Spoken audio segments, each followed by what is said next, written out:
Friends, শুনছেন radio আমার 88.4 FM আর শুনছেন এই মুহূর্তে আমাকেই শুনছেন, কোনো সন্দেহ নেই, কোনো ভুল নেই, এতেই রাজকেই শুনছেন।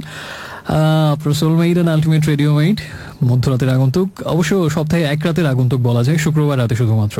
এইটা হচ্ছে শুক্রবার রাতের একটা বৈশিষ্ট্য, যে আর কিছু ঘটুক বা না ঘটুক আপনার জীবনে, অন্তত রেডিও আমার 88.4 FM এর হটসিট জুড়ে আমি থাকবো। মাঝে মাঝে অবশ্য তার ব্যর্থ হয়, যেমন গত সপ্তাহে হয়েছিল, তার জন্য দুঃখ প্রকাশ করছি।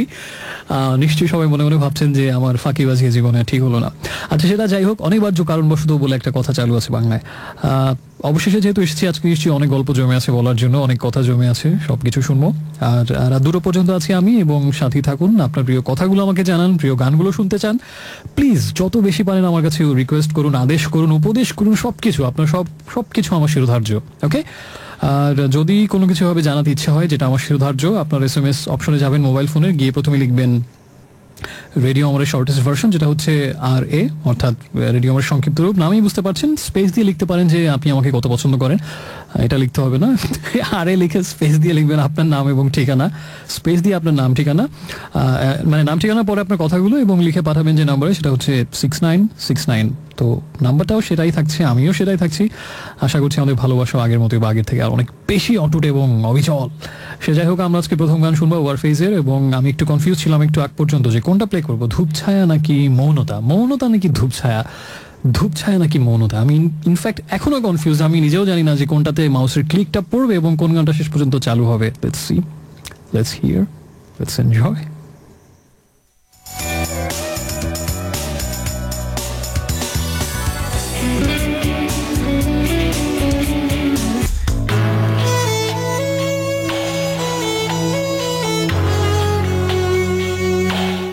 So friends, welcome back once again. শুনছেন রেডিও আমার 88.4 FM আর শুনছেন এই মুহূর্তে আপনার আলটিমেট রেডিও মেইটের আজকে, এবং এক সপ্তাহ না 2 সপ্তাহ পর আজকে আমি হটসিটে, তাই অনেক বেশি কথা আশা করছি আজকে, এবং আজকে অনেক বেশি আড্ডা হবে।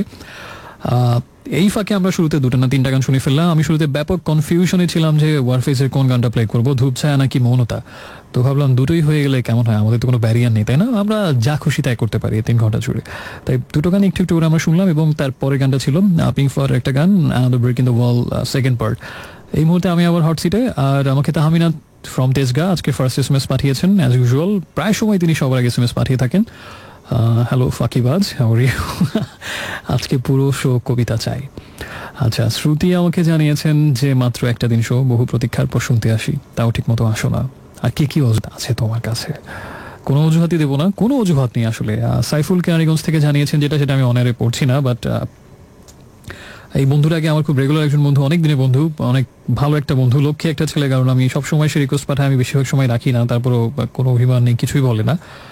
বাট আজকে কোন একটা কারণে সে ভীষণ রকম বিষণ্ণতা আক্রান্ত এই মুহূর্তে, এবং আমি কারণটা অনেরে পড়ছি না, বিকজ এটা পড়তে আমার নিজেরই ভালো লাগছে না।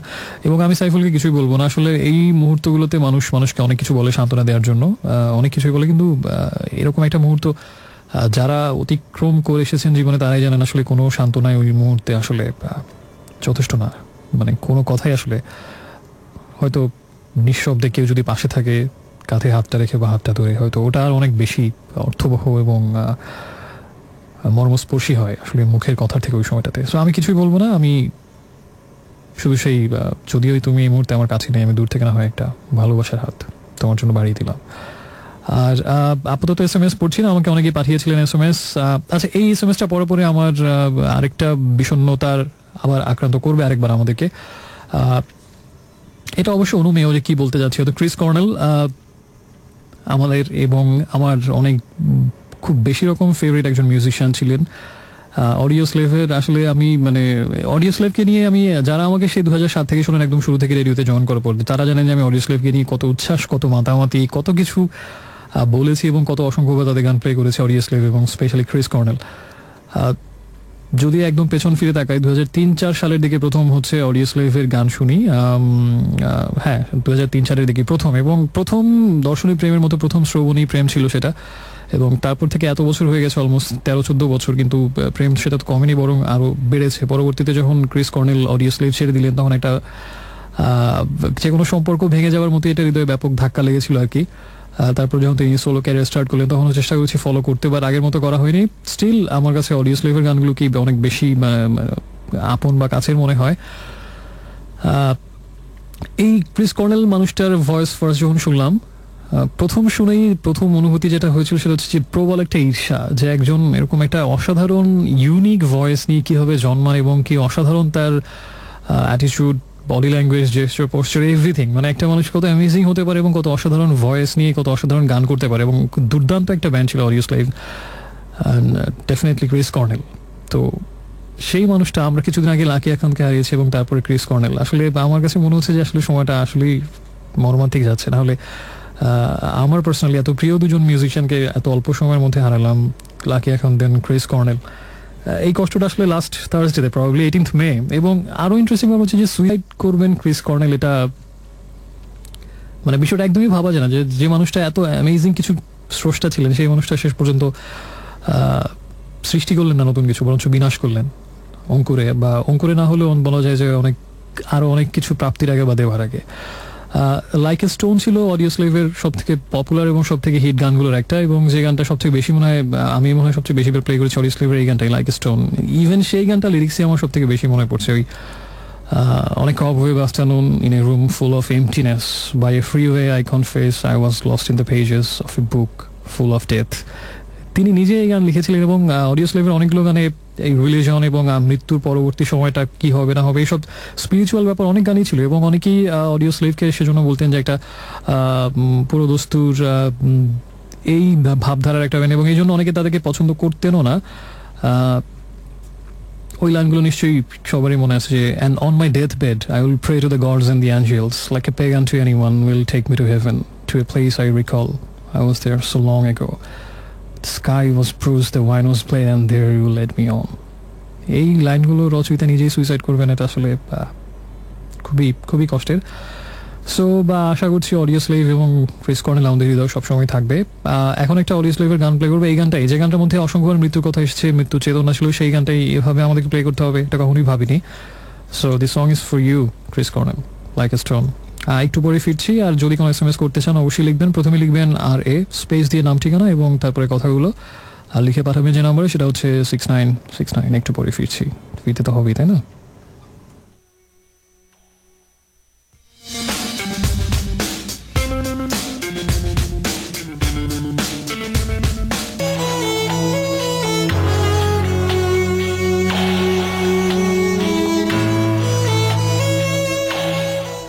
Friends, welcome back once again. শুনছেন রেডিও আমার 88.4 FM, আর শুনছেন বাংলাদেশের প্রতিধ্বনি। Friday night weekend exclusive show Dreams Avenue হচ্ছে, যেখানে আপনি এই মুহূর্তে শুনছেন আপনার মধ্যরাতের আগন্তুক বন্ধু ইরাজকে। সময় এক্স্যাক্টলি 11:33। আমরা শুনছিলাম একটু আগে যে গানটা, সেটা হচ্ছে নেমেসিসের একটা গান, এবং গানটার নাম হচ্ছে শেষ গান, যেটা তাদের সর্বশেষ স্টুডিও অ্যালবাম। এবং সেই অ্যালবামের একটা গান ছিল, এটা শেষ গান। ওই অ্যালবামেরও প্রবাবলি এটা লাস্ট গান ছিল আর কি, তৃতীয় যাত্রা অ্যালবামের। এবং তার আগে ছিল আমরা অডিওস্লেভ এবং স্পেশালি ক্রিস কর্নেলকে ডেডিকেট করে একটা গান শুনছিলাম, like a stone.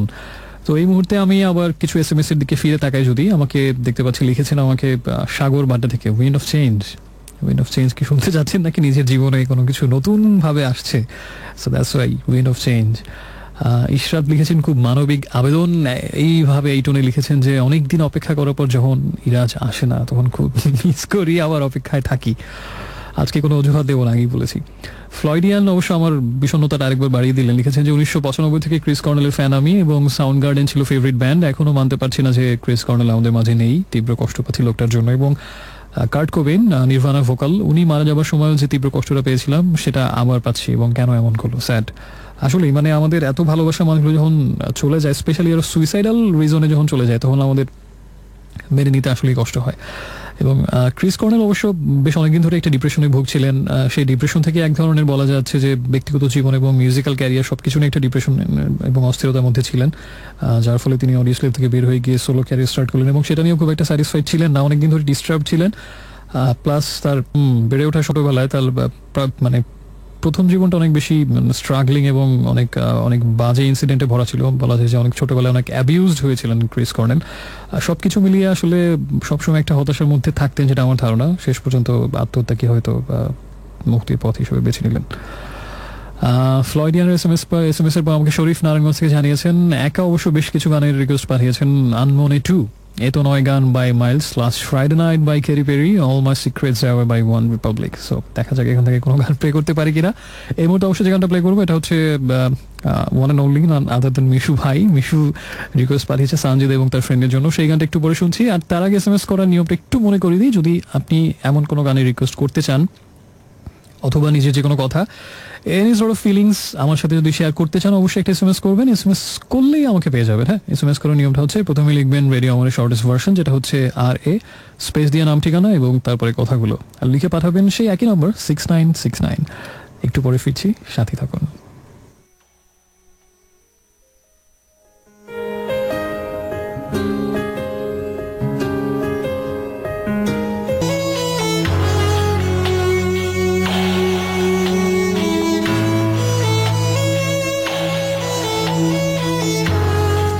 So friends, welcome back once again. শুনছেন এই মুহূর্তে রেডিও আমার 88.4 FM আর শুনছেন dreams avenue Friday night weekend exclusive show. ইরাজকে শুনতে পাচ্ছেন আরেকবার নিঃসন্দেহে।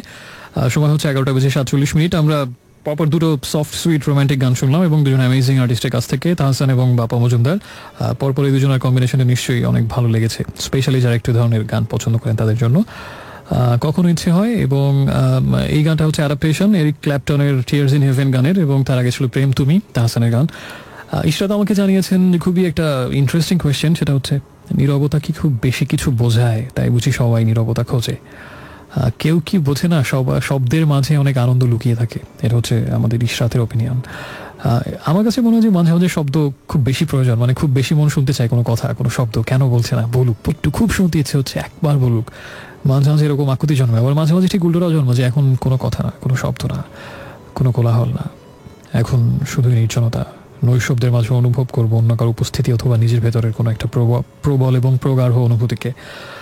জীবনানন্দ দাশের একটা কবিতা ছিল, কোনো এক ব্যথিতাকে, আমার কবিতার লাইন মনে থাকে না হুবহু, এরকম ছিল যে এখন শুনো না কোনো কথা, এখন শুনো না কোনো স্বর। এরপরের লাইনটা এক্স্যাক্টলি আমার মনে নেই। ঘুমের ভেতর এখন, মানে প্রথম লাইনটা ছিল এরকম যে এখন অনেক রাতে বিছানা পেয়েছো, শান্ত নির্জন ঘর এরকম, এখন শুনো না কোনো কথা, এখন ভেবো না কোনো স্বর, নরম বিছানায় ঘুমের ভেতরে রজনীগন্ধার মতো মুদে থাকো, এরকম কিছু লাইন ছিল। তো সেখানেও কিন্তু বলা হয়েছে যে এখন শুনো না কোনো কথা, এখন ভেবো না কোনো স্বর, ঘুমের ভেতর রজনীগন্ধার মতো মুদে থাকো। আবার আরেকটা কথা ছিল যে ওই শাহাদুজ্জামানের একটা বই থেকে রেফারেন্সটা আরও কয়েকবার দিয়েছি মনে হয় শোতে। সেটা হচ্ছে তার একটা বই তার স্ত্রীকে উৎসর্গ করা, শাহাদুজ্জামানের, এবং সেই বইয়ের উৎসর্গ পাতায় লেখা আছে এরকম, তার স্ত্রীর নাম বলে, যে এই বইটা ওকে যে আমার একদিন বলেছিল যে আমার নীরবতার ভাষা বোঝে না, সে আমার মুখের কথাও বুঝবে না। খুবই তাৎপর্যপূর্ণ কথা, আমার বেশ ভালো লেগেছিল কথাটা, যে আমার নীরবতার ভাষা বুঝবে না, সে আমার মুখের কথাও বুঝবে না। তো অনেক জায়গাতেই কিন্তু বলা যায় সাইলেন্স ইজ গোল্ডেন, এটা তো একটা প্রবাদই আছে, তাই না? এবং বাংলাতেও বলে নিস্তব্ধতা হিরণময়। তো সবসময় আবার শব্দের কোলাহল কাম্য বা মানে অভিপ্রেত এমন না। আমার কাছে মনে হয় এটা হচ্ছে লবণ এবং ঝা মিষ্টির মতো, যে রান্নায় যখন লবণ দেওয়া দরকার তখন একটু লবণ দেবেন, যখন মিষ্টি দেওয়া দরকার তখন একটু মিষ্টি দেবেন। উল্টাটা হয়ে গেলে কিন্তু রান্না যেমন খেতে ভালো লাগবে না, জীবনও তাই। যখন নিঃশব্দতা সুন্দর, নৈশব্দ সুন্দর, যখন তখন নৈশব্দতা, মানে নৈশব্দের সময় কাটানোই ভালো। যখন আবার খুব বেশি হৃদয়ের শব্দ শুনতে চাই, কিছু বলুক কিছু বলুক, তখন আবার নীরব থাকলে কিন্তু সমস্যা। সো এই রান্নার মতো ঝোপ বুঝে কোপ দিয়ে দিলেই হবে। ওকে, বাট ভালো লেগেছে নীরবতা এবং কোলাহল, নৈশব্দ আর কোলাহল নিয়ে কেউ কিছু বললে বা ভাবলে আমার কাছে ভালো লাগে। এই দুটোর কম্বিনেশনটা, বা আসলে দুটোর মধ্যে যে এটা আলো আধারির খেলার মধ্যে একটা কিন্তু বেশ ব্যাপক ইন্টারেস্টিং কেমিস্ট্রি কাজ করে। বাট বেশিরভাগ সময় আমরা জানি না, আমরা সবসময় বুঝতে পারি কিনা। মাঝে মাঝে হয়তো উল্টাটা হয়, পাশের জন চাচ্ছে বা অন্য একজন যাচ্ছে, আমি চুপ থাকি, তখন অনেক কিছু বলে ফেলি। আবার মনে হয় উল্টাটাও হয়, সে চাচ্ছে আমি অনেক কিছু বলি, তখন পৃথিবীর সব থেকে উদাসীনতা, বৈরাগ্য ভর করে নিজের ভেতর। এরকম হয় না? অবশ্যই হয়। শিমুল আজকে ফার্স্ট SMS করেছেন, মোস্ট ওয়েলকাম। হামজা SMS পাঠিয়েছেন অনেকদিন পর, আমাকে লিখেছেন মিষ্টি মিরপুর থেকে, কোন একটা গানের জন্য থ্যাঙ্কস দিয়েছেন, জানি না কোনটা সেটা। Manisha new friend, your most welcome. Rita Nazimuddin road থেকে জানিয়েছেন। ছায়া লিখেছেন জনাব কি বিয়ের পিড়িতে বসে গেছেন, ডেইলি উধাও হয়ে যান, ঘটনা কি? খুশির খবর থাকলে দিয়ে দেন, আমরা একটু হ্যাপি হবে। এরকম কোনো খুশির খবর এই মুহূর্তে নেই, তবে বিয়ে হলে মানুষ উধাও হয়ে যায় কথা কিন্তু খুবই সত্যি। আমার বন্ধুদের দিয়ে আমি তা হাড়ে হাড়ে টের পাচ্ছি, এবং এর সাথে আমি সম্পূর্ণ একমত যে বিয়ে হলে মানুষকে আর খুঁজে পাওয়া যায় না, উধাও হয়ে যায়। পৃথিবীর আর সব দেশে হয় কিনা জানি না, বাংলাদেশে এটা খুব কমন কালচার। বিয়ে হয়ে গেলেই সবাই, ছেলে মেয়ে উভয়ই একটু যেন কেমন কেমন হয়ে যায়। মানে আমি সবাইকে মিন করছি না, বাট মানে আমার জীবনে যেটা চারপাশে দেখেছি সেটা হচ্ছে যে যারা বিয়ে করে ফেলেছেন তখন তাদের মধ্যে একটা আরোপিত একটা ভাব দেখানোর চেষ্টা করেন, এরকম এই ব্যাচেলার ছেলে মেয়ে তোমরা কি বুঝলে জীবনের, কি বুঝেছো, কি আর এমন দেখেছো, বিয়ে করনি তো জীবনের অর্ধেকটা এখনো দেখা হয়নি, করলে তখন বুঝবে। এই যে এত চিল্লাপাল্লা, এত ঘোরাঘুরি, আড্ডা, এইসব বালখিল্যতা, এইসব চাইল্ডিশ ছেলে মানুষই। হ্যাঁ, এখন অনেক দায়িত্ব, অনেক রেসপন্সিবিলিটি, জীবনটাকে বুঝতে হবে, শিখতে হবে, অনেক কিছু জানতে হবে, মেনটেন করতে, একটা ফ্যামিলি মেনটেন করা অনেক টাফ। হ্যাঁ, এটা আসলে ওই ছেলে খেলা না। তো এই ঘুরে ফেরানো, সিনেমা দেখে, হ্যান করা, ত্যান করা, আড্ডা দেওয়া, সারাতে, হ্যাঁ এই একটা সময় ছিল, ওগুলো আমাদের জীবনে ছিল একটা সময়। ঠিক আছে, আমরাও ছোট ছিলাম এক সময়, এটা পার করে এসেছি। এখন আসলে একটু গম্ভীর হওয়ার সময়, একটু ম্যাচিওর হওয়ার সময়, একটু সিরিয়াস হওয়ার সময়। এবং দেখা যাচ্ছে যে তারা খুঁজে খুঁজে ওই আর কে ম্যারিড ফ্রেন্ড আছে, ফ্রেন্ড সার্কেলের মধ্যে বিবাহিত করা, তাদের সাথে বেশি করে মেশার চেষ্টা করেন, তারা একসাথে হ্যাং আউট করেন, তারা একসাথে গেট টুগেদার করার চেষ্টা করেন, এবং ম্যারিড একটা অন্যরকম বন্ধুত্ব তখন তৈরি হয়, এবং ব্যাচেলর ফ্রেন্ডদেরকে তারা একটু অ্যাভয়েড করার চেষ্টা করে, একটু অবাঞ্ছিত একরকম মনে হয়। এই আর কি, বিষয়টা এরকম হয়, আমি দেখেছি, আমি জানি না সবাই এরকম না, অবভিয়াসলি এক্সেপশনও আমি দেখেছি আমাদের যাদের ফ্রেন্ডদের মধ্যে আছে, কিন্তু বেশিরভাগই আমার ধারণা বাংলাদেশে একটা খুব ভুল একটা কনসেপ্ট বেশিরভাগের মধ্যে আছে, যে বিয়ে হয়ে গেছে এখন অনেক ছেলে মানুষকে বাই বলার সময়, এখন একটু আমাদেরকে শুক্রবার দুপুরে খাবার খেয়ে একটু শ্বশুর বাড়িতে যেতে হবে, বা সেখানে দুপুরের দাওয়াতটা কিছু গভীর কথা বলতে হবে শ্বশুর শাশুড়ির সাথে। আর বলবেন না, দেশের অবস্থা যা হয়েছে, কি গরম পড়েছে দেখেছেন, তারপরে আর পলিটিক্সের হালচাল দেখেছেন, কোথায় যে যাচ্ছে দেশ কিছুই বুঝতে পারছি না। এই বৃষ্টি হচ্ছে, এই রোদ হচ্ছে। আচ্ছা বলুন তো, যে টাঙ্গুয়ার হাওরে কি হলো, যে ভাসে এটা সে নিয়ে গেল, মানে এরকম একটু আড্ডা দেওয়ার চেষ্টা করেন তারা ময়মুরব্বী সাজার, আর আমরা যারা এখনো ওই সৌভাগ্য থেকে বঞ্চিত, আঙুর ফল টক বলে বেড়াচ্ছি আর কি। আমরা আছি আর কি ভালোই আছি আমার ধারণা। সো এরপরে SMS পাঠিয়েছেন আমাকে রাজীব চিটাগং থেকে। বাই দ্য ওয়ে, আমি এই ঘটনা নিয়ে এত কিছু বললাম তার কারণ আছে, আমার কোনো ফ্রেন্ড যদি এর মধ্যে শুনে থাকেন তাদেরকে উদ্দেশ্য করেই বলা, তাদেরকে একটা পিঞ্চ করার মতো আর কি, জানি না কেউ শুনছে কিনা। আর রাজীব চিটাং থেকে লিখেছেন, the musician and the poet are bound by the fact of life and nature. So poetry and music are essentially one, waiting for your awesome recitation. আমি জানি না আজকে আবৃত্তি হবে কিনা, আজকে গলার অবস্থা 12টা, যেটা একজন বন্ধু অন্তত একজন খেয়াল করেছেন, শ্রুতি। আসলে আমি 100% ওকে না, আজকে ফিট না, গান শুরু হয়ে গেছে, তাই SMS করে নিয়ে আমরা সংক্ষেপে বলে দিই। প্রথমে আরে স্পেস দিয়ে নাম ঠিকানা, তারপর কথা পাঠিয়ে দিন 6969-এ। বাট আমি আজকে পুরোপুরি ফিট না, ওকে? সো আজকে একটু ক্ষমা করতে হবে আমাকে। ক্রীড়ার গান শুনছি, children don't stop dancing. I've been through everything, and now I'm on my knees, soaking what I know.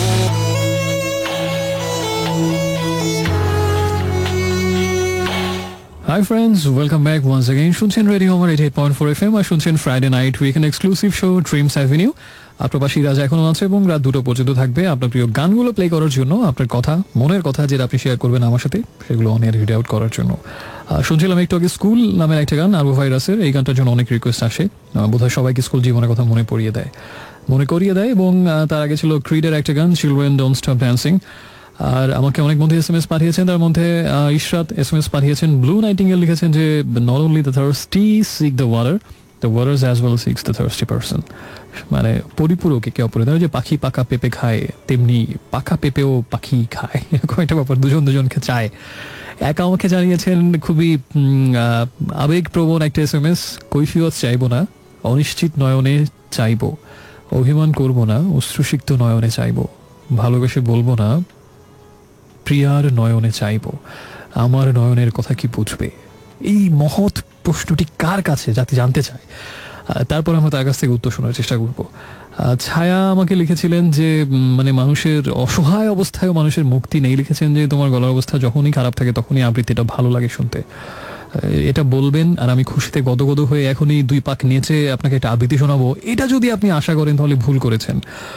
মানে একেবারে অটল, অবিচল, প্রস্তর খণ্ডের মতো আমি কিন্তু আমার অবস্থানে আজকে অটল থাকবো। নো আবৃত্তি, নাথিং। মিম পান্থপথে ফ্রেন্ড আর অনেকে SMS পাঠিয়েছিলেন। যাই হোক, আমরা এখন একটা গান শুনতে যাচ্ছি আজকে। আচ্ছা বাই দ্য ওয়ে, আজকে ঝড়ের বিকেলে যে হঠাৎ করে একটা ঝড় আসলো, অনেক দিন গরমের পরে সবাই সারা বাংলাদেশ জুড়ে প্রচন্ড গরমে কষ্ট পাচ্ছে সবাই। তো এবং 37-38 পর্যন্ত তাপমাত্রা উঠে গেছে, এবং জানি না, আমরা আবহাওয়া অধিদপ্তরও জানি না, আমরাও জানি না এই দাবদাহের কবে শেষ হবে এবং কবে এবার একটু স্বাভাবিক তাপমাত্রা হবে। সবাই খুব কষ্ট পাচ্ছে, অনেকে অসুস্থ হয়ে যাচ্ছে। তো তার মধ্যে আমরা সবাই বৃষ্টির প্রত্যাশী ছিলাম, একটা বৃষ্টির জন্য প্রার্থনা একটা কবিতা বোধ আছে, মোহাম্মদ মাহফুজুল্লাহ নামের একজন কবির লেখা। যাই হোক, কবিতার লাইন আমার কিছু মনে নেই, শুধু নামটা মনে আছে, বৃষ্টির জন্য প্রার্থনা। তো সবাই আমরা করছিলাম, তার মধ্যে আজকে হঠাৎ করে ঝড় বৃষ্টি শুরু হলো বিকেলবেলা, একদম হঠাৎ। ওই সময়টাতে আমি বাইরে ছিলাম, যারা বাইরে ছিলেন তারা দেখেছেন হঠাৎ করে একেবারে এমন ঝড়, মানে ভয়াবহ ঝড়। আমি দেখলাম, আমি রাস্তায় ছিলাম, দেখলাম যে সব কিছু উড়ে উড়ে যাচ্ছে, সাইনবোর্ড টাইনবোর্ড, তারপরে বিলবোর্ড, কাগজের ঠোঙ্গা, হ্যান ত্যান, পলিথিন, সব দেখলাম এলো পাতারে, শুধু এদিক সেদিক ঘোরাঘুরি করছি, ইতস্তত ওড়াউড়ি যেটাকে বলে। ব্যাপক একটা অবস্থা কিন্তু। তো অনেকে আছে, দুই ধরনের মানুষ আছে পৃথিবীতে, এটা বলে গেছেন চৈনিক দার্শনিক কনফুসিয়াস, সালটা আমার মনে নেই, যে পৃথিবীতে দুই ধরনের মানুষ আছে, একদল হচ্ছে ঝড় পছন্দ করে আর একদল হচ্ছে ঝড় পছন্দ করে না। আমি পছন্দ করার দলে, আবার একদল আছে ঝড় একদমই পছন্দ করে না। ঝড় হলে সবার আগে তাদের মাথায় আসে বৈষয়িক চিন্তা, যে ঘরের জানলা দরজা খোলা আছে, বালি ঢুকবে, বারান্দায় কাপড় ঝুলানো আছে, ওগুলো তাড়াতাড়ি ঘরে নিয়ে আসতে হবে। তো পৃথিবীতে একদল থাকে এরকম বৈষয়িক, ঝড় বৃষ্টি শুরু হলে সবার আগে বারান্দায় কাপড়ের কথা মনে পড়ে এবং জানালা দরজা আটকানোর কথা মনে পড়ে। আরেক দল আছে যে কিসের দরজা জানলা, কিসের ভেজা কাপড় আর শুকনা কাপড়, দে ছুট রাস্তায়, অথবা চল যাই ছাদে, চল গিয়ে দেখি বৃষ্টি করছে কি, এরকম একটা ব্যাপার আর কি। তো আমি সেই দলে। তো দেখলাম যে ব্যাপক ঝড় বৃষ্টি শুরু হলো, সবাই উল্টা দিকে দৌড়াচ্ছে নিরাপদ আশ্রয়ে। তা আমি বেশ কিছুক্ষণ মজা নিলাম এই ঝড়ের, প্রবল ঝড়ের, দেখলাম মানে খুবই বেশ ইন্টারেস্টিং। হুমায়ুন আহমেদের একটা বইয়ে পড়েছিলাম অনেক আগে, সেটা হচ্ছে যে বৃষ্টির অনেক সুন্দর সুন্দর পেন্টিং আছে, অনেক নাম করা পেইন্টারের, কিন্তু খুব ভালো ঝড়ের ছবি জগতে খুব বেশি নেই, যে নাম করা চিত্রশিল্পীরা ঝড়ের ছবি এঁকেছেন এবং খুব নাম করেছে ছবি, এরকম নেই। এ থেকে তিনিও সিদ্ধান্ত নিয়েছেন, এবং খুব বেশি ঝড় নিয়ে খুব একটা কবিতাও হবে নেই, বৃষ্টি নিয়ে যেরকম অসাধারণ অনেক কিছু আছে। এটা থেকে তিনি বলেছেন যে কবিরা এবং শিল্পীরা সম্ভবত ঝড় খুব একটা পছন্দ করে না, বৃষ্টি যতটা করে। তো মানুষের মনে হয় ঝড়ের প্রতি বৈরাগ্যটাই বেশি, কিন্তু কোনো একটা বিচিত্র কারণে আমার ঝড় বেশ ভালো লাগে। অবশ্য একটা নেগেটিভ সাইড আছে, যে খুব বেশি আসলে প্রবল ঝড় হলে তখন সেটা ক্ষতির কারণ হয়ে দাঁড়ায়। অল্প ঝড় হলে আমরা সেটাকে টলারেট করবো এবং সেটাকে আমরা লাইক দেবো, হ্যাঁ, ফেসবুকেও ভাষায়। তো ঝড়ের প্রসঙ্গ যেন কেন বললাম, ঝড়ের প্রসঙ্গ আমরা বললাম যেন কোন প্রসঙ্গে, ও আচ্ছা, ঝড়ের প্রসঙ্গ হচ্ছে যে তারপরে বৃষ্টি নামলো এবং ওই সময় ওয়েদারটা খুব ভালো ছিল। তো ওই সময়টাতে আমি যে গানটা শুনছিলাম, অর্থহীন ছিল প্লেলিস্টে ওই সময়টাতে। তো ওই প্লেলিস্ট থেকে অর্থহীনের একটা গান আজকে প্লে করবো, সেই সময়ের স্মরণে। বিকেলবেলাটা খুব সুন্দর ছিল, বৃষ্টির সময়। না, আপনি ভাবছেন বৃষ্টি শেষের উপালে আকাশ ফেজের এই গানটা, না, আমি আগে বলেছি অর্থহীন। So enjoy the song. আর যদি কোনো SMS করতে চান আপনার মনের খবর জানিয়ে, আপনার মনের ওয়েদারের কথা জানিয়ে, সেখানে ঝড় বৃষ্টি নাকি তুমুল তুষারপাত নাকি যাই হোক, আমাকে সেটা জানান, বা কোন গান শুনতে চান। প্রথমে লিখবেন RA স্পেস দিয়ে নাম ঠিকানা এবং তারপরে কথা, আর লিখে পাঠাবেন 6969 এই নম্বরটাতে। শেষ বিকেলের আলো যখন চলে যাবে,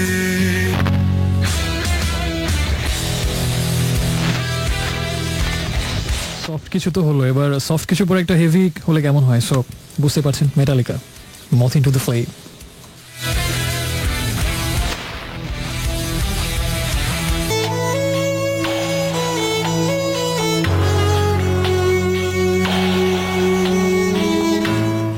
Hey friends, welcome back. শুনছেন রেডিও আমার 88.4 FM, আর শুনছেন আজকে এই মুহূর্তে Friday night weekend exclusive show dreams অ্যাভিনিউতে।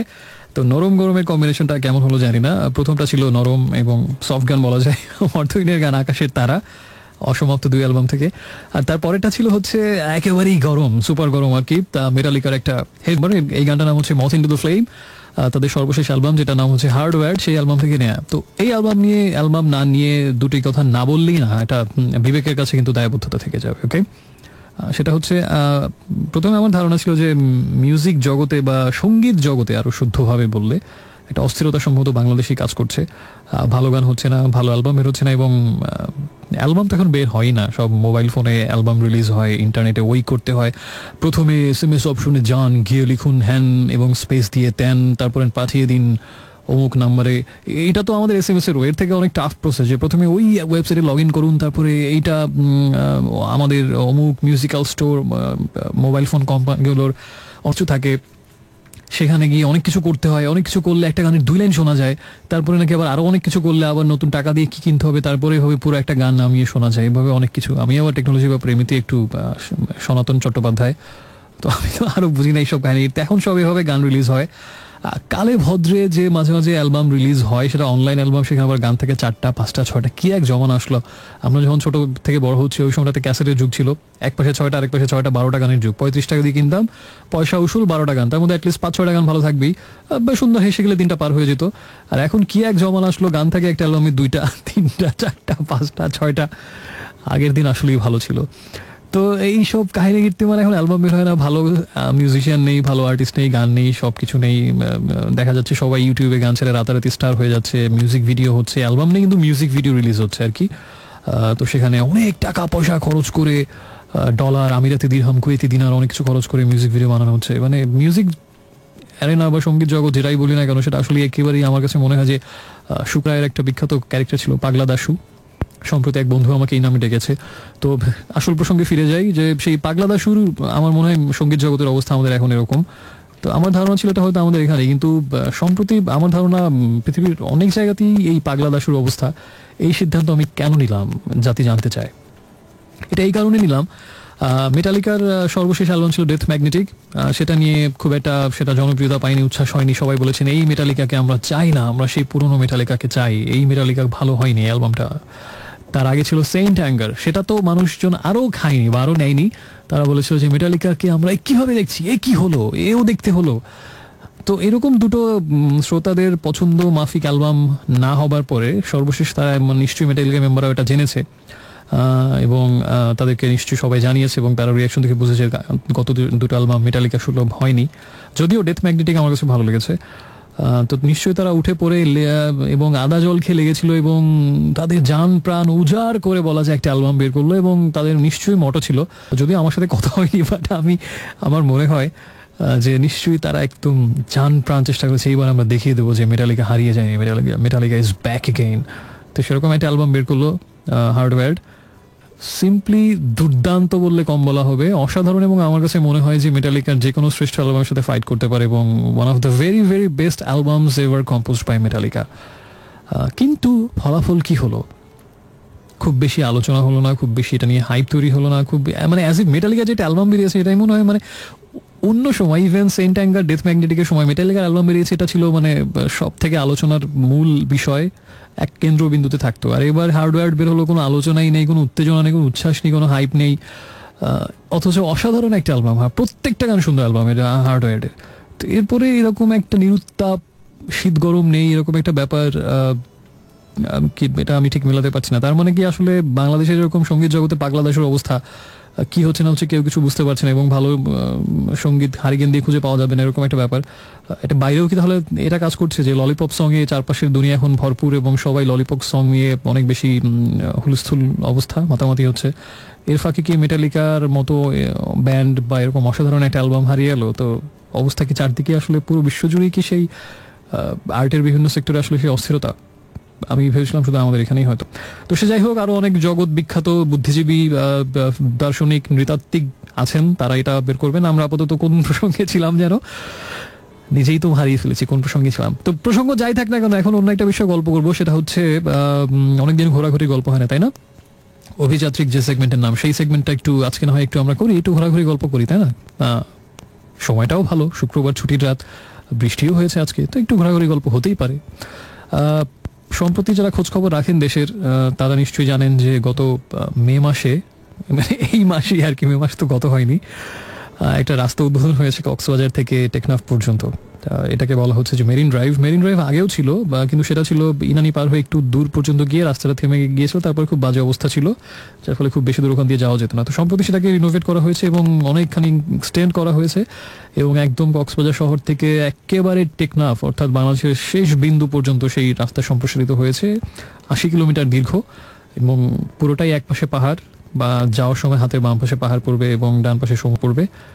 আর যেতে আসতে আসি, অসাধারণ একটা রাস্তা, কোনো সন্দেহ নেই, সন্দেহ তো নেই। এবং আমার ধারণা শুধু বাংলাদেশের মধ্যে অন্যতম সুন্দর না, পৃথিবীর মধ্যে অন্যতম সুন্দর একটা রাস্তা। কারণ পৃথিবীর অনেক দেশে অনেক এরকম সমুদ্রের পাশ দিয়ে বা পাহাড়ের পাশ দিয়ে রাস্তা আছে, অনেক এক্সোটিক ভিউ আমরা মুভিতে বা অন্য অনেক কিছুতে পাই, কিন্তু আমার ধারণা 80 কিলোমিটার দীর্ঘ এরকম পৃথিবীর খুব কম দেশে পাওয়া যাবে, যে একটা 80 কিলোমিটার দীর্ঘ একটা রাস্তা যেটা পুরোটা হচ্ছে একপাশে সমুদ্র, একদম তীরের মতো চলে গেছে রাস্তাটা, ডান পাশে পুরোটা সমুদ্র, বাম পাশে পাহাড়, এবং অসাধারণ। এটা নিশ্চয়ই পৃথিবীর কয়টা দেশে আমি জানি এরকম আছে 80 কিলোমিটার দীর্ঘ, হয়তো অনেক দেশে এর থেকে সুন্দরভাবে ডেকোরেট করা বা অনেক ওয়েল মেনটেইনও পাওয়া যাবে, কিন্তু ডেফিনেটলি 80 কিলোমিটার্স হবে না। তো এই পুরোটা রাস্তা আপনি যাবেন, অসাধারণ রাস্তা। আপনি এত সুন্দর রাস্তা দেখে একটা সময় মনে হবে যে বালিশ কাঁথা এগুলো নিয়ে আসলে মনে হয় ভালো হতো। রাস্তা একটু পিছিয়ে দুদণ্ড জিরিয়ে নিয়ে যেত এরকম একটা, কারণ খুব বেশি ভিড় নেই, গাড়ি অনেকক্ষণ দাঁড়িয়ে থেকে দেখবেন একটা গাড়ি আপনাকে পাস করলো কি করলো না, এরকম এতটাই ফাঁকা রাস্তা।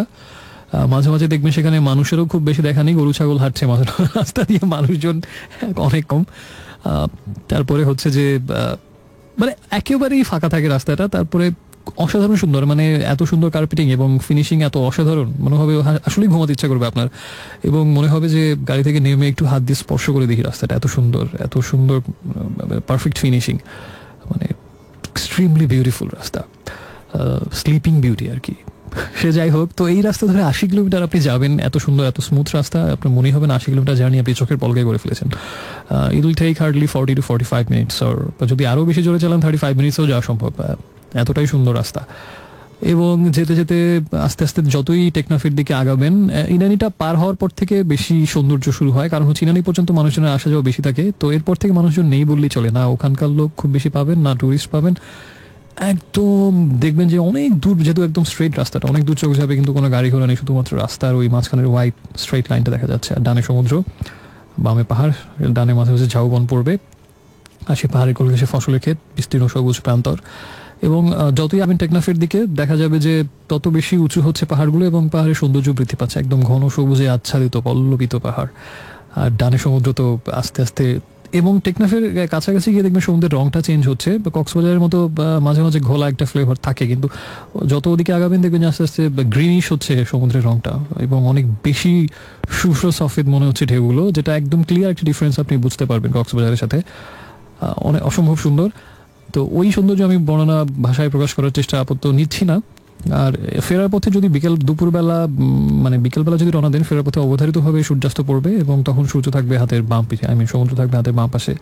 আসা পথে দেখবেন যে সূর্য একটু একটু করে ডুবে যাচ্ছে, এবং সেটা একদম মাঝখানে কোনো প্রতিবন্ধকতা নেই, আপনি সেই তীরের মতো সোজা রাস্তা দিয়ে আসছেন, হয়তো প্লে লিস্টে আপনার প্রিয় গানটা বাজছে, সেটা সফট হোক আর হার্ড হোক, যেটাই হোক না কেন, এবং সূর্যটা আপনাকে সাক্ষী রেখে আপনাকে বিদায় জানিয়েই ডুবে গেল, এবং আপনি তখন ওই রাস্তা দিয়ে ফিরছেন সন্ধ্যা পার হয়ে। তো আস্তে আস্তে আপনার হিমছড়ি ইনানির দিকটাতে অনেক কফি শপ পড়বে হাতের ডান পাশে, সে গাড়ি থামিয়ে একটু কফিও খেতে পারেন, সমুদ্রের গর্জন খুব কাছ থেকে শুনবেন, সাথে ধুমাই তো কফির মগ, আর দাদা যা লাগবে না, মাইরি বলছি দাদা। তো সবকিছু মিলে আমার ধারণা কক্সবাজার গিয়ে যদি আপনি এই যাত্রাটা না করেন, এবং অবশ্যই পুরোটা গিয়ে আসতে হবে, 80-160 শুনে অনেকে পিছিয়ে যেতে পারে, কিন্তু এই 160 আর অন্য জায়গার 40 কিলোমিটারের থেকেও সময় কম লাগবে, এবং মনেই হবে না এত দূর জার্নি করেছেন, এত স্মুথ রাস্তা। এটা ডেফিনেটলি মিস করা যাবে না, কোনোভাবেই মিস করা যাবে না। এবং আমার কাছে মনে হয় যে কক্সবাজার এরপর থেকে যারা আমাকে শুনছেন এই মুহূর্তে যাবেন, আর কোথাও জানান না জানেন, আর কিছু করেন আর নাই করেন, মেরিন ড্রাইভে অবশ্যই যাবেন, এবং একদম টেকনাফের শেষ মাথা পর্যন্ত যাবেন, এবং সেখানে গিয়ে আবার ব্যাক করবেন, হাতে সময় নিয়ে বের হবেন। তাহলে যেটা হবে, মাঝখানে অনেক ব্রেক দিতে পারবেন। দেখা গেল কি, কারণ এমন হবে অনেক সুন্দর রাস্তা, মনেই হবে যেখানে একটু গাড়িটা থামিয়ে আমরা একটু বন্ধুরা কিছুক্ষণ গল্প করি, ভিউ নেই কিছুক্ষণ, বা ছবি টবি তুলি, যাই হোক না কেন, একটু ফিল নেই সোজা কথায় আর কি। তো ফিল সেরকম অনেকবার নিতে ইচ্ছে হবে, এত সুন্দর পুরোটা এক্সপিরিয়েন্স। তো সেই ফিল নেওয়ার জন্য যদি এভাবে না ফিল নিতে চান, মাঝখানে কফি ব্রেক নিতে চান, ডাব ব্রেক নিতে চান, এরকম অনেক ব্রেক তখন নিতে হবে, কারণ এরকম সুন্দর জায়গাতে ব্রেক নিতে হবেই আপনাকে। তো সেই ব্রেক সব কিছুর জন্য একটু হাতে সময় নিয়ে বের হওয়া ভালো ডেফিনেটলি, এবং আসার পথে সূর্যাস্তটাও ভালোভাবে এনজয় করতে পারবেন। আর যারা সমুদ্রে নামতে চান, এবং সমুদ্রে যারা মানে কক্সবাজার গিয়ে সমুদ্রে নামবো না, এই দর্শন যাদের আমার মতো, তারা আমার কাছে মনে হয় ওই কোলাহলমুখর ক্রাউডি কলাতলি লাবণী সুগন্ধা বীচ ছেড়ে, আমার মনে হয় যেভাবে যখন যাবেন ওই মেরিন ড্রাইভ ধরে, ইনানিটা পার হলে এরকম বিস্তীর্ণ মাইলের পর মাইল, যে কোনো মানুষজন নেই, এবং খুব সুন্দর সমুদ্র সৈকত আপনাকে হাত ছাড়িয়ে দিয়ে ডাকছে, বা যদি কোনো মানুষ না থাকলে আবার ভয় পাচ্ছেন এখানে নামাটা ঠিক হবে কিনা। তো জেলেরা আছে, জেলে নৌকা আছে, এরকম লোক মানে অনেক বিচও পাবেন, সেখানে একটু হুট করে থামিয়ে নেমে গেলেন সেখানে একটু, এবং দেখবেন যে আপনারা ছাড়া আশপাশে আর কেউ নেই, মনে হবে যে পুরো সমুদ্রটাই আপনার। আমার মনে হয় যে ওই ভিড়ের মধ্যে না নামে ওটাই করতে পারেন এটাই, এবং এটা খুব ইন্টারেস্টিং একটা ব্যাপার হবে, আশপাশে কেউ নেই, শুধুমাত্র আপনারা, পুরো সমুদ্র আপনার, পুরো পৃথিবী আপনার। এবং এটাও এই পানিতে নামার ব্যাপারটাও এই মেরিন ড্রাইভের আসার পথে অনেক জায়গায় করতে পারেন, সুন্দর একটা জায়গা বেছে নিয়ে। সব কিছু মিলিয়ে আমার কাছে মনে হয় কোনোভাবেই শোনা যাবে না। আচ্ছা, আজকে আর না বলি, এইটুকুই, অবশ্যই যাবেন। এবং আমার এই কথা শুনে যদি একজন বাঙালিও গিয়ে থাকেন তবে আমি সার্থক। সে যাই হোক, আজকে এই মুহূর্তে আমরা SMS করার নিয়মটা একটু বলে দিই। যদি কোনো গান শুনতে চান বা নিজে কিছু শেয়ার করতে চান, প্রথমে আর এই লিখবেন, স্পেস দিয়ে নাম ঠিকানা এবং তারপরে কথাগুলো, আর লিখে পাঠাবেন যে নাম্বারে, সেটা হচ্ছে 6969। তো আমরা এখন যে গানটা শুনতে যাচ্ছি সেই গানটা হচ্ছে তোমাকে ভেবে লেখা।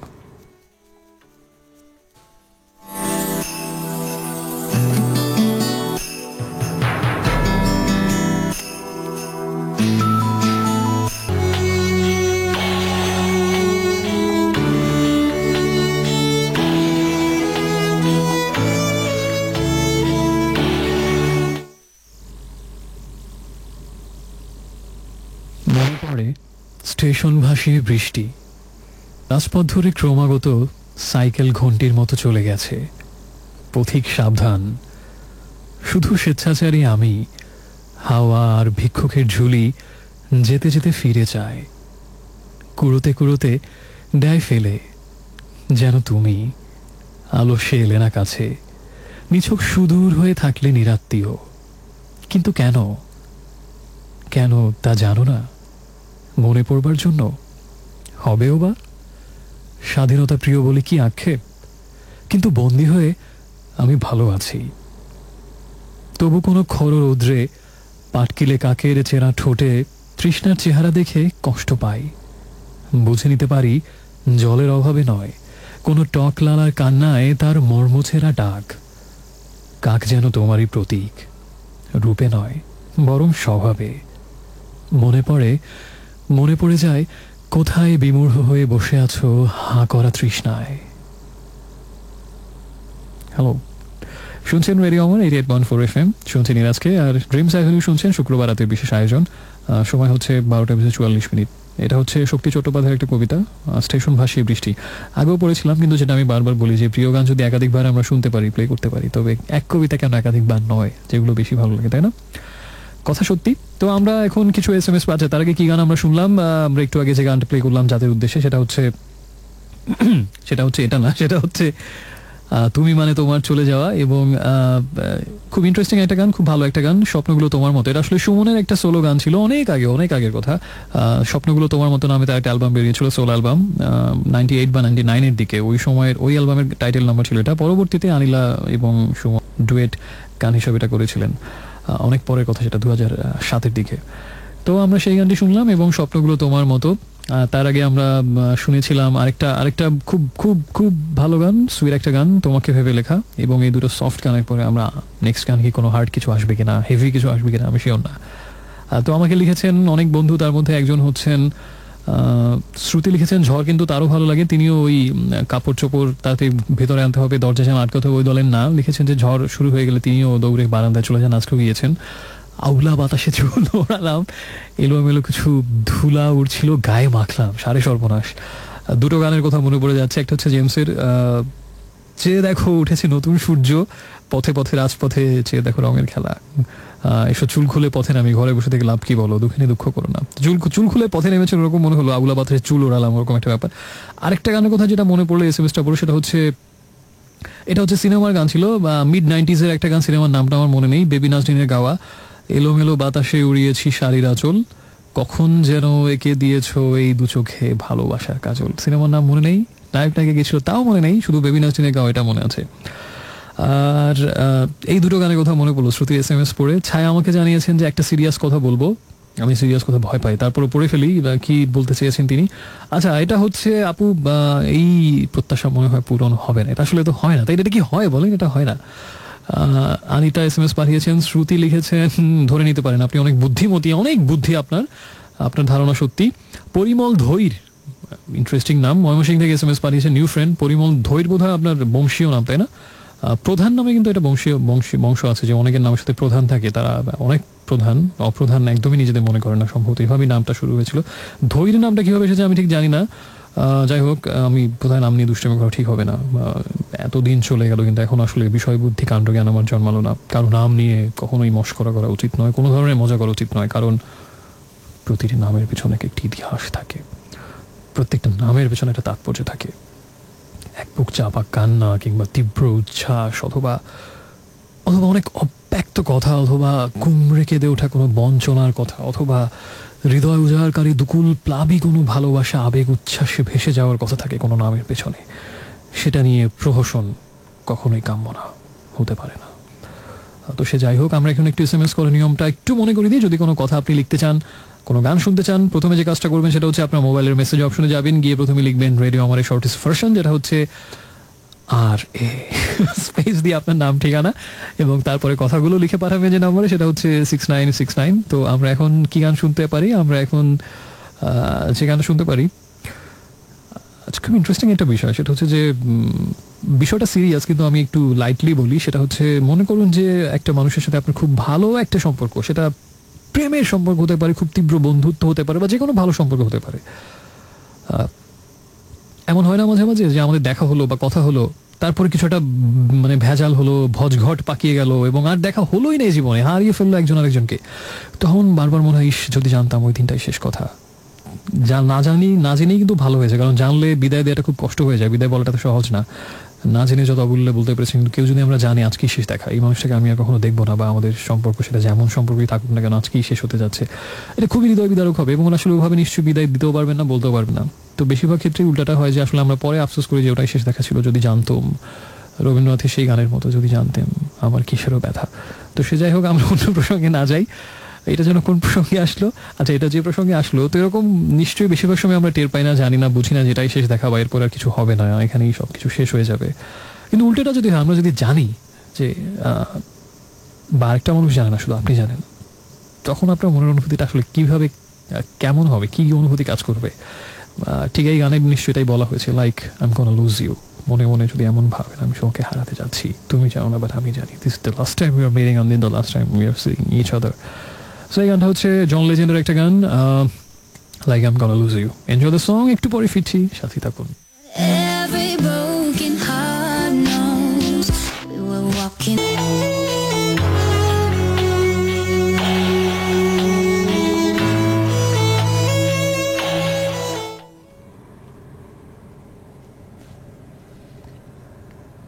এক একটি দিন আসে যাদের সঙ্গে কিছুতেই এটে ওঠা যায় না, হাঁটতে হাঁটতে চলকে পড়ে, কখনো নিভাজ ফিঙেটি হয়ে বসে থাকে টেলিগ্রাফ তারের ওপর। দূরে মাঠের পরপারে দাঁড়িয়ে আছে গরুর পালের মতো সাদা কালো মেঘ। এ মেঘে বৃষ্টি হয় না, এ মেঘ যেন আমাদেরই দেখা দেখি পৃথিবীর দামাল দিনটুকু পোহাতে এসেছে। অমন দিনের গোটাগতক ছবি তুলেছিলাম আমি একসময়। 3 মহলা বাড়ি ধসে গেলে জনশূন্য ছায়ায় আতা গাছের পাশে দাঁড় করিয়ে তার ছবি তুলেছিলাম একদিন। ডিজেল ভাসানো বিলের গায়ে মাছরাঙা ছবি তার। দড়ি লাফাতে লাফাতে মেয়েটি বারান্দা পার হয়ে গেল। মনে হলো এবার বুঝি দিনটা ভাড়ার ঘরের আধারে গিয়ে মুখ থুবড়ে পড়বে। ভেবেছিলুম আমার ছায়া আমাকে ছাড়িয়ে যাবে একদিন, যেমন যায় গাছ গাছকে ছাড়িয়ে, বাড়িকে ছাড়িয়ে যায় বাড়ি, তেমন করে ভেবেছিলুম আমার ছায়া আমাকে ছাড়িয়ে যাবে একদিন। ভেবেছিলুম আমার চেয়ে বড় কিছু, আমার চেয়ে সতর্ক কিছু টেনে নিয়ে যাবে আমাকে। খানাখন্দ পার হয়ে চলন বিল ছাড়িয়ে অন্ধকার ছমছম করা সৈকতে, যেখানে ওই দামাল দিনগুলোকে কিছুক্ষণ আগেই সমাধিস্থ করা হয়েছে। অসাধারণ না? ভেবেছিলাম আমার চেয়ে বড় কিছু, আমার চেয়ে সতর্ক কিছু টেনে নিয়ে যাবে আমাকে।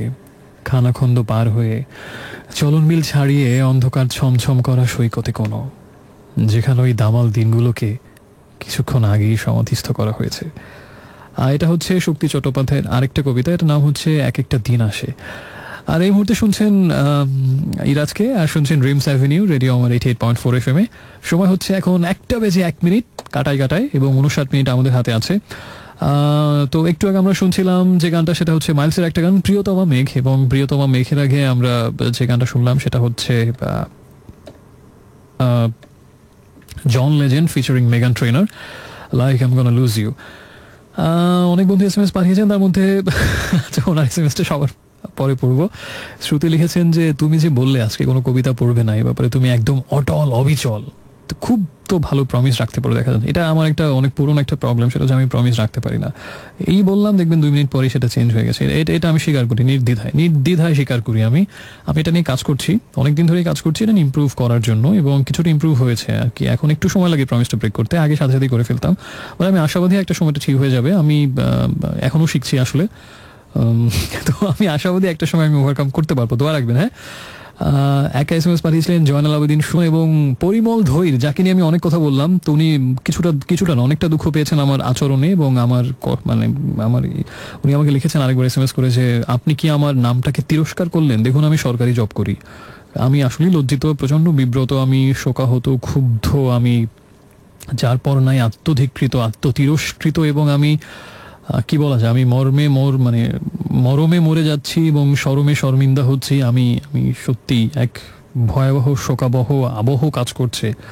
এই জিনিসটা তো খুব সুন্দর হলো, ছন্দের মতো না, ভয়াবহ শোকাবহ আবহ, পরপর 3টা বহ, বেশ সেটা দারুণ ছন্দ ক্রিয়েট করলো না, ওই জীবনানন্দে সেই লাইনের মতো, ওই যে চুলতার কবেকার অন্ধকার বিদিশার রকম ভয়াবহ শোকাবহ আবহ।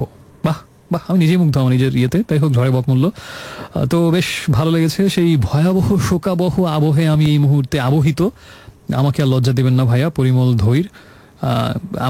আমি পাপের প্রায়শ্চিত্ত করতে গিয়ে আমি এখন একটা গান প্লে করবো। এই গানটা শুধুমাত্র আপনার জন্য, আর কারো জন্য না। যদি এমন কোনো বান্দা থেকে থাকেন যে ভাবতে পারেন এই গানটা আপনার জন্যও, জীবনের সবথেকে বড় ভুলটা করবেন। এই গানটা এই পৃথিবীতে কোটি কোটি মানুষের মাঝখান থেকে শুধুমাত্র একজনের জন্যে, শুধুমাত্র একজন মানুষ এই গানটা ডিজার্ভ করে।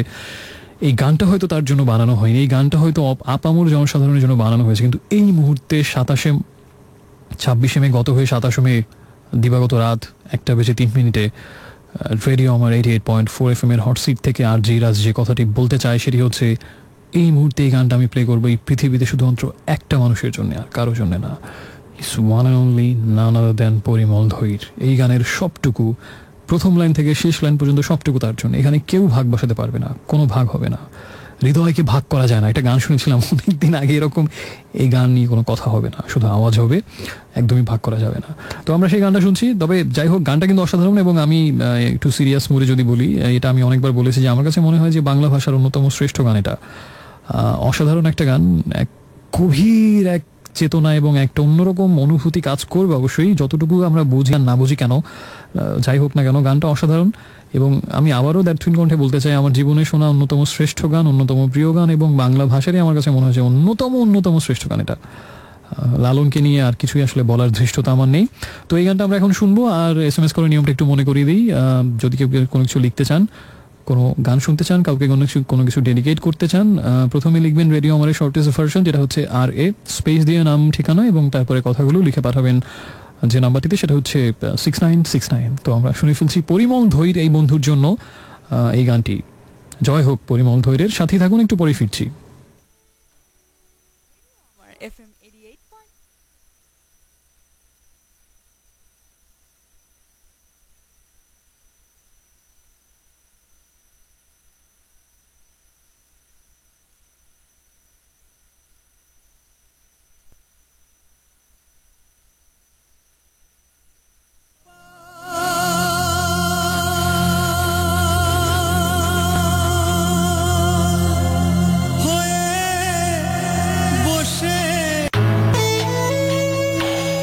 Hey friends, welcome back. শুনছেন রেডিও আমার 88.4 FM। এতে কোনো সন্দেহ নেই এটাতেও যে আপনি Friday night weekend exclusive show Dreams avenue শুনছেন। এবং সন্দেহ থাকতে পারে এটাতে আমার ভয়েসের কারণে আজকে একটু বসা আছে, এবং বাট আমি জাস্ট বলছি সেই পাষণ্ড পামর নরাধম। সে যাই হোক, আমরা একটু আগে শুনলাম বাপ্পা মজুমদারের গান বিষাদী আকাশ, এবং তার আগে আরো বেশ কিছু গান অবশ্য ছিল, এবং সেই গানগুলো পেরিয়ে আরমিন মুসার একটা গান ছিল A মাইনর। এই মিউজিশিয়ানকে আমি একটা দীর্ঘ সময় পর্যন্ত মনে করতাম পুরুষ একজন মিউজিশিয়ান, পরবর্তীতে অনেক পরে জানলাম যে তিনি একজন নারী মিউজিশিয়ান। আসলে আমার মতো উজবুকরা এমনটা ভাবে, তাই না? আর মাইলসের একটা গান ছিল প্রিয়তমা মেঘ। এই সব গান শুনে আমরা অনেক পথ পাড়ি দিয়ে অবশেষে এই মুহূর্তে 1:22 অনেক বন্ধু SMS পাঠিয়েছেন, কিন্তু সবার SMS-কে ছাপিয়ে সবকিছু ছাড়িয়ে আকাশের সীমা ছাড়িয়ে আমার চোখে পরিস্ফুট হয়ে ভাসছে এই মুহূর্তে পরিমল ধৈর আরেকবার আমাকে SMS পাঠিয়েছেন। উনি অনেক খুশি হয়েছেন ওনার জন্য গান ডেডিকেট করায়, এবং তার এই খুশি দেখে আমি অনেক আমার ভালো লাগছে।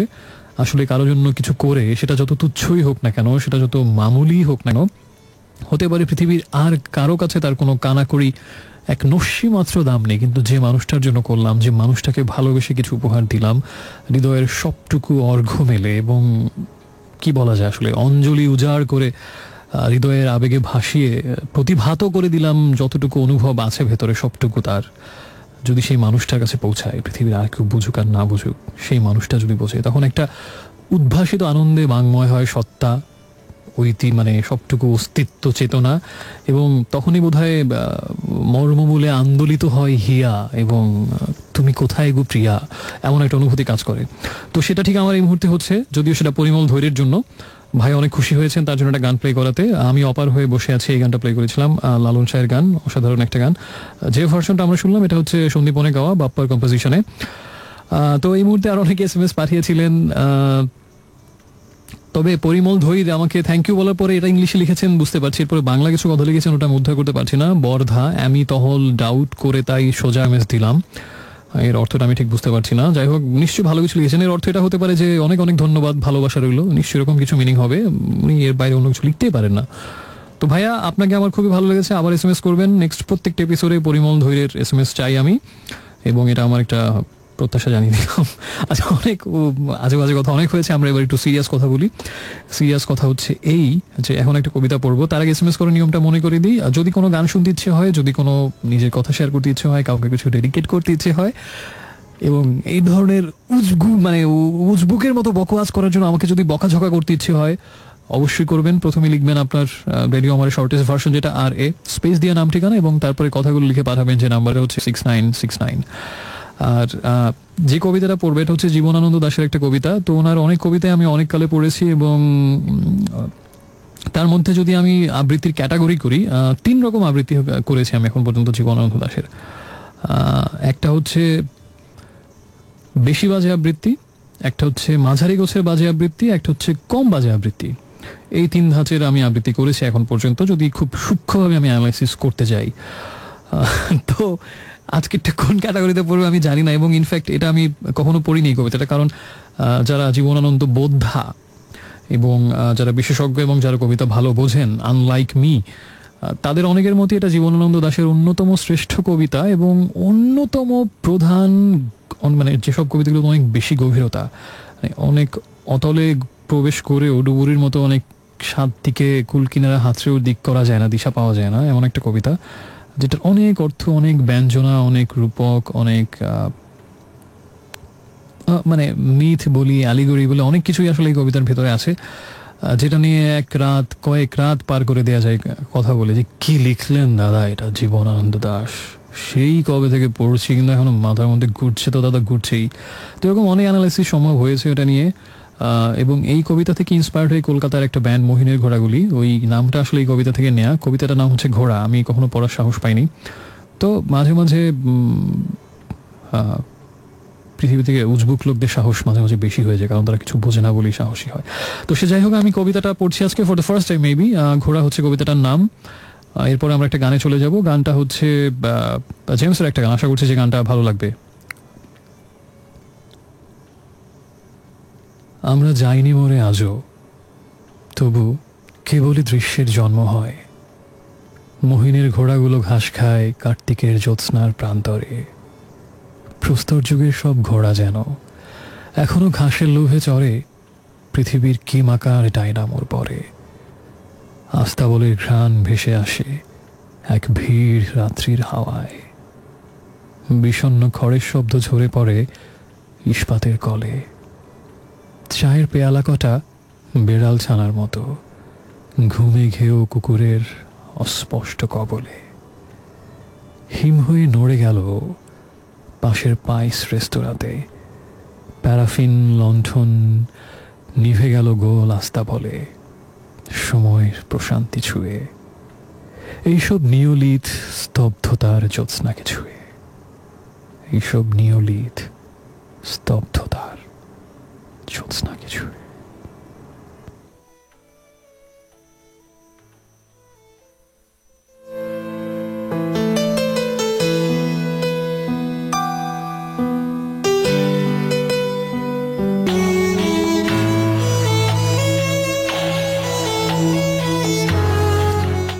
So friends, welcome back once again. শুনছেন রেডিও আমার 88.4 FM আর শুনছেন Friday night weekend exclusive show Dreams Avenue এবং আপনার পাশে ইরাজ এখনো আছে। সময় হচ্ছে 1:37। আমরা একটু আগে একটা দুর্দান্ত গান শুনলাম, এটা হচ্ছে এরিক ক্ল্যাপটনের একটা গান, ওয়ান্ডারফুল টুনাইট। এই গানটার পেছনে একটা স্টোরি আছে, স্টোরিটা আমি বোধহয় অনেকবার বলেছি, তারপরও আমি এক কথা অনেকবার বলতে পছন্দ করি, এটা আমার একটা দুর্বলতা। সেই দুর্বলতাকে জয় করার আমার অবশ্য কোনো ইচ্ছাও নেই।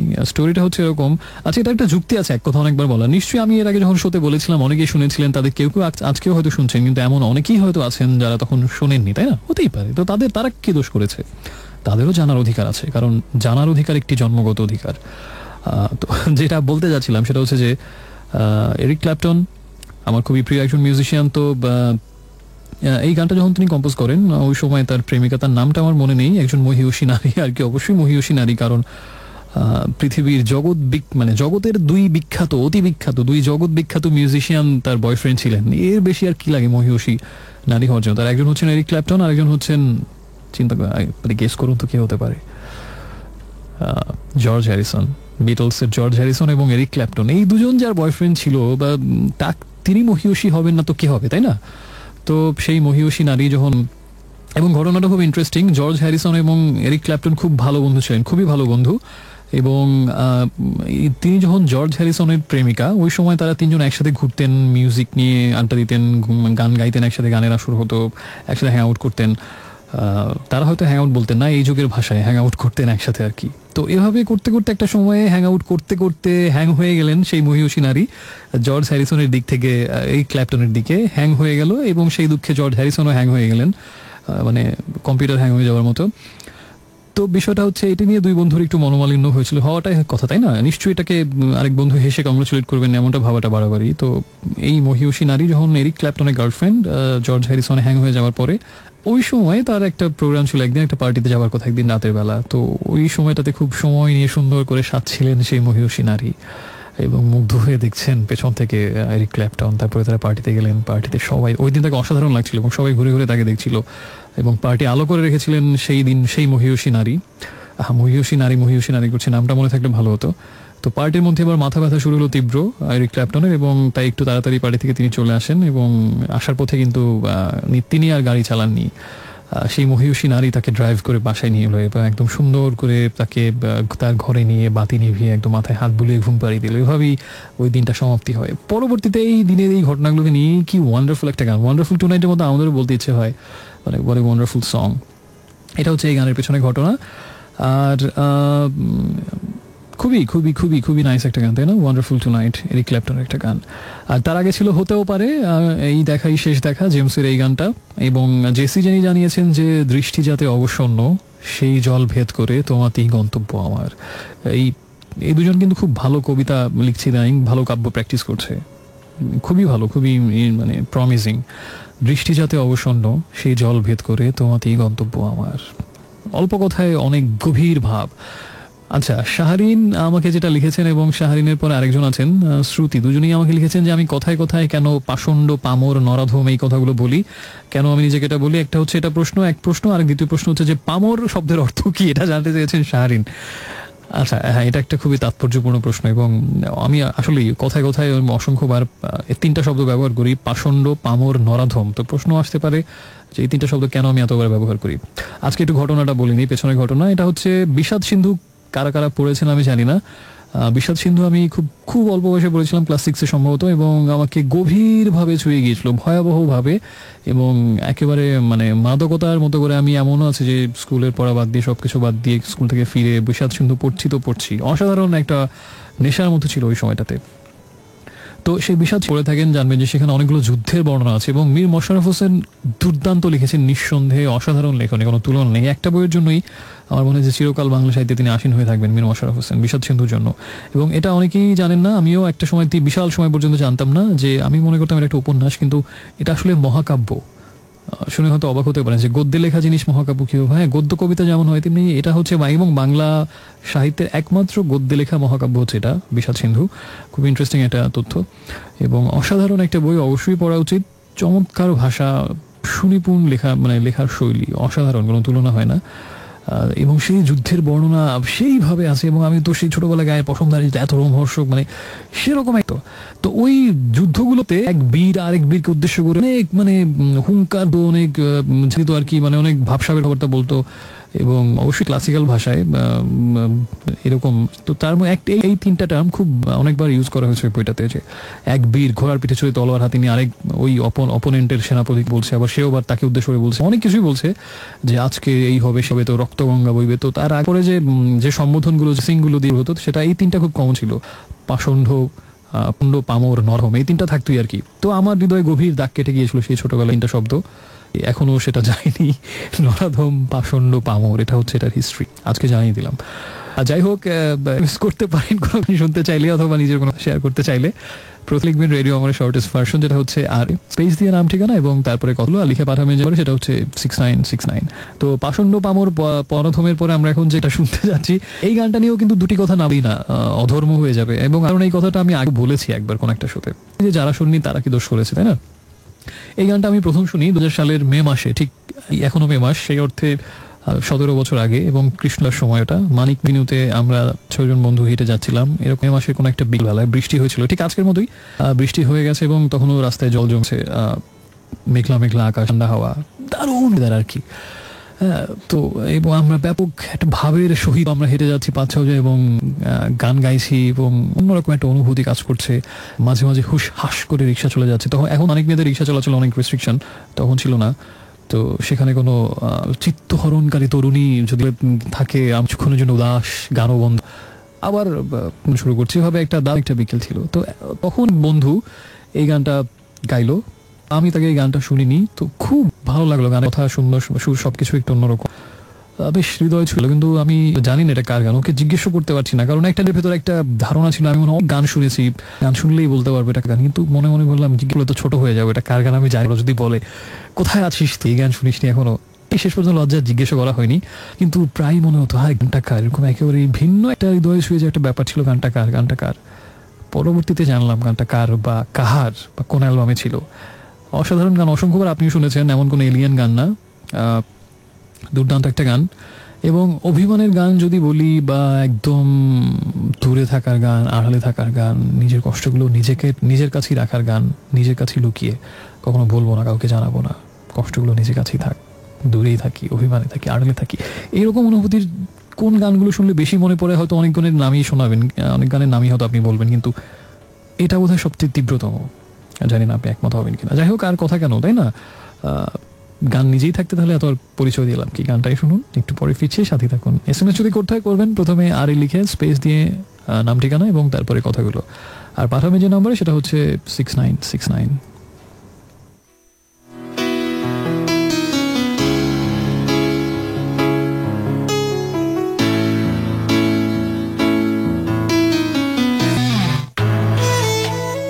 Hey friends, welcome back for the last time tonight. খুব বেশি সময় হাতে নেই, বেশি বাকি নেই, 1:54 মিনিট। শুনছেন ড্রিমস এভিনিউ স্টিল রেডিও আমার 88.4 FM এ। রাজের সাথেই ছিলেন, এখনো আছেন, আর অল্প কিছুক্ষণ থাকবেন আমার সাথে। আমরা শুনছিলাম একটু আগে স্টিং এর একটা গান, শেপ অফ মাই হার্ট, এবং তার আগে ছিল দলছুটের গান তোমাকেই বলে দেবো, সঞ্জীব চৌধুরীর লেখা, সুর করা এবং গাওয়া। আমার খুব প্রিয় দুটো গান প্লে করলাম পরপর, এবং প্রথমটাও বেশ কষ্টের গান, দ্বিতীয়টা শুনলে একটা অন্যরকম বিষণ্ণতা কাজ করে, এক বিষণ্ণতা আরেক বিষণ্ণতাকে ডেকে আনলো, সেটাই আমরা শুনলাম এইমাত্র। আর আমাকে নির্জন লিখেছেন খুব দারুণ একটা কথা, এবং শেষ SMS হিসেবে আমার মনে হয় এটাই একেবারে মধুরেন সমাপয়েতের মতো। কত কথা বলা হয়নি, কত কথা, সেই কথার পাহাড়টা আর ডিঙানো হবে না কোনোদিন, প্রজন্ম কিংবা পরজন্ম বলে যদি কিছু সত্যি থাকে তবে তাই হোক। খুবই গভীর অর্থপূর্ণ কথা। তবে যদি এমন হয়ে থাকে আপনার অনেক কথা বলা হয়নি, আগামী সপ্তাহে ইনশাল্লাহ আবার আসবো, তাই না? তখন আবার আমার সাথে থাকবেন, এবং তখন আবার আমাকে কিছু লিখবেন, আবার আমার সাথে কথা বলবেন। আপনার অনুরোধ রাখতে পারি আর না পারি, রাগ করুন, অভিমান করুন, সেই আমি তো সেই আপনার জন্যই সবসময় থাকবো। বিশেষ না হলে সামনের সপ্তাহে আবার কান পেতে দেখুন, শুক্রবার রাত 11টায় রেডিও আমার 88.4 FM এ আপনার জন্য ফিরে আসবো, কথা দিচ্ছি। আর আজকে একদম শেষ গান হচ্ছে, অনেকদিন পর শুনছি গানটা, ভালো লাগবে আশা করছি। অনেকদিন পর শুনলে অনেক পুরনো প্রিয় গান ভালোই লাগে এমনিতে। অনেক অনেক ভালো থাকুন, খুব বেশি গরমের মধ্যে নিজের যত্ন নিন। শুভরাত্রি।